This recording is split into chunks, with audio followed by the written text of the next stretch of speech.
demographics in Michigan. They believe also that the African-American vote is not going to turn out for Hillary Clinton in the same way that it turned out for Barack Obama. And they're saying to me that they've seen record turnout in a couple towns in GOP counties. They're pointing to that as a That's very not good good. sign. They also are believing that there is flat turnout in Flint, Michigan. Not So good at all. the Trump camp is feeling quite upbeat now. They're cautiously optimistic, but they do feel like they have a chance to pull this off.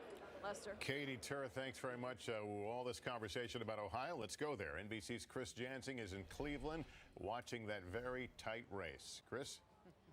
Yeah, and both sides are very nervous, I can tell you this right now, and both feeling like they have an opportunity here. If you're going to watch what's going on, you got to look where I'm standing, which is in Cleveland. I spent the day at a polling place there. It was very telling. There was a burst around lunchtime, but in the morning when you would expect a lot of people, later in the day when you would expect a lot of people as folks were going home from work, there was not a big turnout.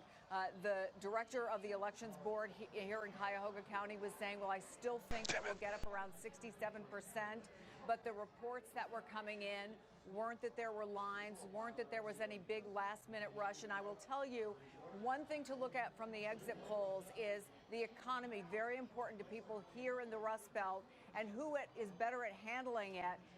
Donald Trump beating Hillary Clinton in the exit polls by 4 points. And I want to tell you just one anecdotal story. As I was speaking with folks in this largely African-American voting place, I said, are most of your friends and family voting? And more than half in this unscientific survey said to me they knew people who weren't voting.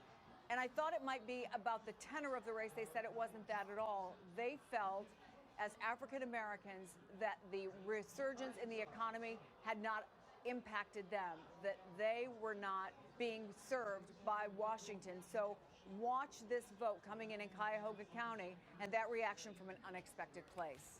Chris Jansing, thank you very much. Stay with us. When we come back, we're going to talk